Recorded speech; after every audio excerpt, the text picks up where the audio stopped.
अपने घर के एक कमरे में बीमार पड़ी शारदा जी शून्य में निहार रही थी। कहने को उनकी बीमारी कोई नहीं बड़ी नहीं थी, पर जब मन ही बीमार हो तब तन कैसे बेहतर महसूस कर सकता है। अम्मा जी लीजिए, ये खिचड़ी खाकर दवाई ले लीजिए। तभी उनके घर काम करने वाली कमला ने आवाज दी, नारी भूख नहीं मुझे। उन्होंने उदासी के साथ कहा, अरे अम्मा, खाओगी नहीं तो दवाई कैसे लोगी, और दवाई नहीं लोगी तो ठीक कैसे होगी। कमला प्यार से बोली, क्या करना है री ठीक भी होकर, वैसे भी तन का रोग दवाई से ठीक हो सकता है, पर मन का क्या, वो बीमार हो तो कोई इंसान कैसे ठीक रह सकता है। शारदा जी बोली, अम्मा एक बात कहे, आपको छोटा मुंह बड़ी बात होगी, पर खुद को रोक भी नहीं पा रहे कहने से। कमला बोली, तेरी किसी बात का कभी बुरा माना है क्या मैंने? तू तो मेरे बेटे बहू से भी बढ़कर है, बोल क्या बोलना है। शारदा जी बोली, अम्मा तुम्हें भैया जी और भाभी ने इस कोठरी में पटक दिया और तुम चुपचाप यहाँ आ गई। वो कितने दिन यहाँ झांकते नहीं, अपने बच्चों को दादी के पास नहीं आने देते, न अपना पूरे घर में डोलना उन्हें पसंद है, फिर भी आप उनके हेज में मरी जाती हैं, ऐसा क्यों? शारदा जी की मुंह कभी लगी कमला ने आखिर मन की बात बोल ही दी। तुझे पता है, जब मैं तेरे साहब जी यानी तेरे भैया जी के पापा इस दुनिया से गए थे, तब तेरे भैया जी 10 बरस के थे। तब मैं कम पढ़ी लिखी, और जिसने अब कभी अकेले बाहर कदम तक नहीं रखा था, उस पर क्या बीती थी। वो तो शुक्र है कि अपनी सारी जमा पूंजी लगा ये घर उन्होंने अपने जीवन काल में बनवा लिया था, वरना तो कहाँ जाती मैं। तब मुझे अपने बच्चों और खुद का भविष्य अंधकार में लग रहा था। मायके में माँ बाप नहीं थे, ससुराल वालों ने मुझे कभी दिल से स्वीकार नहीं किया, तो बेटे के बाद मुझे क्या सहारा देते। इतना बोल शारदा जी हाँफने लगी। लो अम्मा पानी पियो और चुप हो जाओ, पहले ही तबीयत खराब है और करनी है क्या। कमला उन्हें पानी पिलाती हुई बोली, नारी आज मन की बात बोल लेने दे। मैंने तब खुद को मजबूत बनाया और आंगनबाड़ी में खाना बनाने की नौकरी पकड़ी, क्योंकि इससे ज्यादा कुछ कर नहीं सकती थी।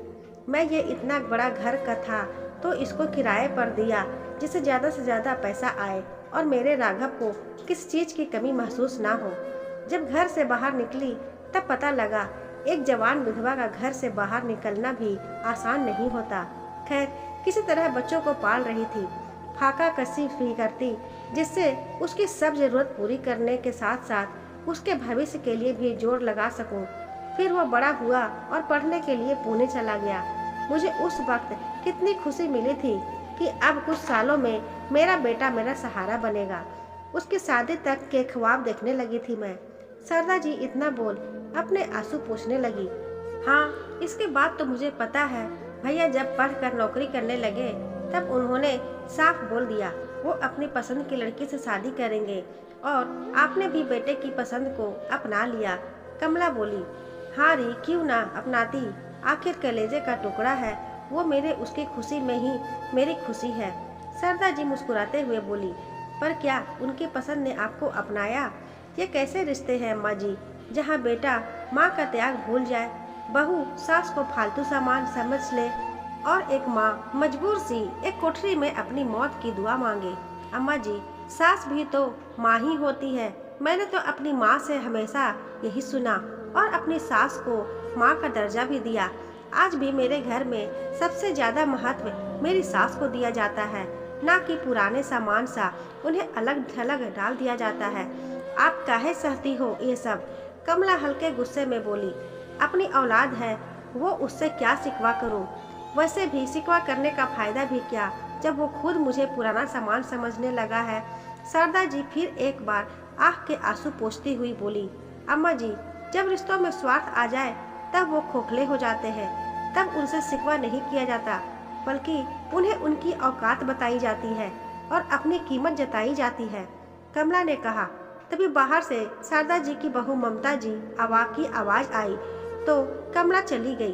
कमला के जाने के बाद शारदा जी सोच में पड़ गई। यूँ तो उनकी उम्र कोई ज्यादा नहीं, लगभग 60 साल थी, पर अपनों की बेरुखी ने वक्त से पहले बूढ़ा कर दिया था उन्हें। अपने अकेलेपन से जूझ रही थी वो। कहने को बेटा बहू 2 पोते थे, पर उनके पास आ बैठने की फुर्सत किसी को नहीं। इस बीमारी में भी एक कमला ही थी जो उनकी सेवा कर रही थी। बेटे ने इंजीनियर बनते ही उनकी आंगनबाड़ी की नौकरी भी छुड़वा दी थी, वरना वही मन लगा रहता। तब उन्होंने भी खुशी खुशी छोड़ दी थी नौकरी की। अब बेटा बहू के बच्चों को खिलाऊंगी, पर बहू ममता को उनका घर भर में घूमना ही पसंद नहीं था, तो वो एक कमरे में सिमट कर रह गई थी। अपने अतीत और वर्तमान की सोचते सोचते उनकी आंख लग गई। अरे तो मालकिन है इस घर की, इसका पत्ता भी तेरी रजामंदी के बिना ना हिले। नींद में उन्हें पति राजेश की आवाज सुनाई दी, जो वो अक्सर ममता जी से कहते थे, क्यों देखिए इस घर में सब मेरी मर्जी के बिना हो रहा है, मैं तो इनके लिए कोई महत्व भी नहीं रखती। अब शारदा जी बुदबुदाई। शारदा, कमला ठीक कहती है, जब कोई तुम्हारा महत्व ना समझे तो उसे बताया जाता है, यूं खुद को मन ही मन भुलाया नहीं जाता। राजेश जी बोले, पर अपने बच्चों को कैसे कोई महत्व समझाए, उन्हें तो खुद पता होना चाहिए ना। शारदा जी बेबसी से बोली, जब रिश्तों में खोखलापन आ जाता है तब औलाद माँ बाप की कीमत नहीं समझती। ऐसे में माँ बाप का फर्ज है अपने भटके बच्चों को सही राह लाए, फिर चाहे उन्हें साम दंड भेद की नीति ही क्यों न अपनानी पड़े। पर ये बताना जरूरी है कि हम बूढ़े हैं पर लाचार नहीं। राजेश जी बोले। तभी बाहर कुछ गिरने की आवाज हुई और शारदा जी की नींद खुल गई। उन्होंने आंखें मलते हुए चारों तरफ देखा, पर वो जिसे ढूंढ रही थी वो तो वहाँ थे नहीं। शारदा जी ने एक बदलाव सा आया, अब वो वक्त पर खाना दवा सब लेने लगी और कुछ ही दिन में ही ठीक हो गई। हालांकि शरीर में कमजोरी थी, पर इतनी नहीं कि चल फिर ना सके। माँ अब बाहर क्यों आई है, कुछ चाहिए था तो कमला से बोल देती। ममता ने देख लिया तो गुस्सा होगी। शारदा जी अपने कमरे से उठकर बैठक में आकर बैठी तो उनके बेटे राघव ने कहा, क्यों गुस्सा होगी वो, और किस हक से होगी? मेरा घर है ये, मैं चाहे जहाँ जाऊँ आऊँ, वो कौन होती है मुझे मना करने वाली? शारदा जी साहबने की जगह लापरवाही से बोली और टीवी चला लिया। ये टीवी किसने चलाया इस समय? तभी ममता अपने कमरे से ही बोली, मैंने चलाया है, इस घर की मालकिन ने, तुम्हें कोई एतराज है? शारदा जी जोर से बोली। उनकी आवाज सुन ममता गुस्से में बाहर आई। आप यहाँ क्या कर रही हैं? थोड़ी देर में मेरी कुछ दोस्त आने वाली है, आप अपने कमरे में जाइए। ममता बोली, नहीं आज मेरा टीवी देखने का मन है, तुम अपनी दोस्तों को अपने कमरे में बैठा लेना। शारदा जी बिना बहू की तरफ देखे हुए बोली। राघव और ममता दोनों हैरान थे। डरी सहमी से रहने वाली माँ आज इतने आत्मविश्वास से कैसे बात कर रही है? तुम कुछ नहीं बोलोगे अपनी माँ को? ममता पति की तरफ गुस्से से देखते हुए बोली। क्यों माँ, आप अपने कमरे में जाओ, सुना नहीं अपने ममता की दोस्त आने वाली है। राघव पत्नी के आगे बेबस हो माँ से बोला, देख बेटा, तू भले बीवी का गुलाम है, पर ये मत भूल ये घर मेरे नाम है और मैंने आज ही वकील को बुलाया है। शारदा जी टीवी बंद कर बेटे के पास आ बोली, वकील को? पर क्यों?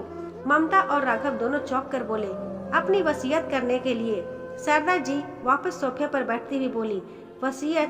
पर क्यों? आपका इकलौता बेटा होने के नाते सब पर मेरा ही तो अधिकार है। राघव एकदम से बोला, वाह बेटा, अधिकार याद रह गया पर कर्तव्य नहीं, उसका क्या? शारदा जी बोली, हाँ तो हम कर्तव्य भी तो निभा रहे हैं ना। इस बार ममता बोली, हाँ, माँ को एक कोठरी में पटक देना, वो भी घर की नौकरानी के भरोसे। उसकी बीमारी में भी उसके कमरे में झांक कर ना देखना कि वो जिंदा है या मर गई। उसे सबसे अलग थलग रखना, मानो वो माँ नहीं कोठ की बीमारी है। अगर यही फर्ज निभाना है तो ये तो अकेले रहते हुए भी मैं कर सकती हूँ। इसलिए मैंने निश्चय किया है घर को किराए पर देने का। तुम लोग आज ही मेरी कोठरी में अपना सामान ले जाओ। मैं एक कमरा अपने लिए रखकर घर का बाकी हिस्सा किराए पर दे रही हूँ, जिससे मेरे खर्च निकल सके और तुम्हें तुम्हारे फर्ज से मुक्ति मिल सके। शारदा जी के इतना बोलते ही राघव और ममता के चेहरे पर हवाइयाँ उड़ने लगी। दोनों तेजी से माँ के पास आकर बैठ गए, उस माँ के पास जिससे बात किए भी उन्हें जाने कितने दिन हो गए थे। माँ, ये क्या कह रही हो? आप उस कोठरी में हम कैसे रह सकते हैं?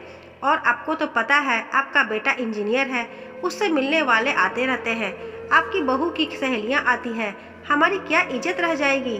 आप ये भी तो सोचिए। और फिर आपके पोतों की पढ़ाई लिखाई। राघव माँ के कंधे पर हाथ रख बोला, क्यों? वाह बेटा, जब माँ वहाँ रह रही थी तब कोई दिक्कत नहीं, अब खुद को रहना पड़ेगा तो हवा खराब हो रही तुम दोनों की। और कौन से पोते जिन्हें तुम मेरे पास से तक नहीं आने देते, उनके बारे में मैं क्यों सोचूं? मैंने निश्चय कर लिया बस ये घर किराए पर देने का और मेरे बाद इस घर को अनाथ आश्रम को दान करने का, जिसकी देखभाल कमला करेगी। शारदा जी ने कहा, माँ हमें माफ कर दो, सच में हम स्वार्थ में अंधे हो गए थे और इस घर की मालकिन और अपनी माँ का ही अपमान कर बैठे। हमें माफ कर दीजिए, पर हमें हमारी गलती की इतनी बड़ी सजा ना दे। ममता हाथ जोड़ते हुए बोली, सच में रिश्ते कितने खोखले हो गए हैं। आज जब घर हाथ से जाता दिख रहा था तो उन्हें उस माँ के आगे हाथ जोड़ने में भी गुजेर नहीं, जिससे उन्हें बात करना तक गवारा नहीं। क्यों? ठीक है, क्योंकि तुम मेरे बच्चे हो, सिर्फ कहने को, वरना तुमने बच्चे होने का कोई फर्ज नहीं निभाया। सिर्फ एक खोखला रिश्ता है तुम्हारे साथ मेरा, पर फिर भी मैं माँ हूँ। मैंने तो कभी तुम्हें खुद से अलग नहीं माना, तो उसी रिश्ते के नाते मैं तुम्हें एक मौका देती हूँ। मैं तुम्हारे वाले कमरे, जो कि पहले मेरा था, उसमें रहूंगी। बाकी बचे 2 कमरे तुम लोगों के हैं, और हाँ, वो मेरी कोठरी भी ले लेना। ऊपर की दोनों मंजिल अब मैं किराए पर चढ़ाऊंगी, क्योंकि मुझे भी पैसा चाहिए। अगर मुझे तुम्हारी तरफ से जरा भी उपेक्षा मिली तो मैं फैसला लेने में एक पल की देरी नहीं करूंगी। चलो अब ऊपर से अपना सामान हटा लो, शारदा जी ने कहा। पर माँ, केवल 2 कमरे? ममता बोली। हाँ, तो एक तुम्हारा और एक तुम्हारे बच्चों का। फिर ये बैठक भी तो है, अगर मंजूर नहीं तो तुम किराए का घर देख सकते हो, शारदा जी सख्ती से बोली। हालांकि वो मन ही मन तड़प रही थी, अपने बच्चों से ऐसा व्यवहार करती, पर अब अपना महत्व दिखाने के सिवा कोई चारा भी तो नहीं छोड़ा था बच्चों ने। नहीं नहीं, हम 2 कमरों में रह लेंगे, ज्यादा हुआ तो आपकी कोठरी को सही करा लेंगे, राघव एकदम से बोला। अगले 3 दिनों में शारदा जी ने ऊपर की मंजिल किराए पर दे दी, साथ ही अपनी वसीयत भी बना दी, जिसमें घर का 80% हिस्सा उन्होंने अपने दोनों पोतों को दिया, बाकी 20% कमला को, क्योंकि इतने साल निस्वार्थ सेवा तो उसी ने की थी। उनकी बेटा बहू तो अब भी स्वार्थवश उनकी सेवा कर रहे थे। हालांकि उन्होंने वसीयत की भनक अभी अपने बेटा बहू को नहीं लगने दी थी। दोस्तों, जब बच्चे अपने माता पिता का ध्यान न रखें तो माता पिता का फर्ज है ऐसे खोखले रिश्तों को उनकी औकात याद दिला दे और उन्हें अपना महत्व बताए कि हम भले ही बूढ़े हो गए हैं पर लाचार नहीं। आशा करती हूँ आपको ये कहानी पसंद आई होगी। कहानी पसंद आई हो तो वीडियो को एक लाइक जरूर करें, अपने दोस्तों के साथ शेयर करें। चैनल को अभी तक सब्सक्राइब ना किया हो तो इसी तरह की और कहानियाँ सुनने के लिए सब्सक्राइब जरूर करें। धन्यवाद।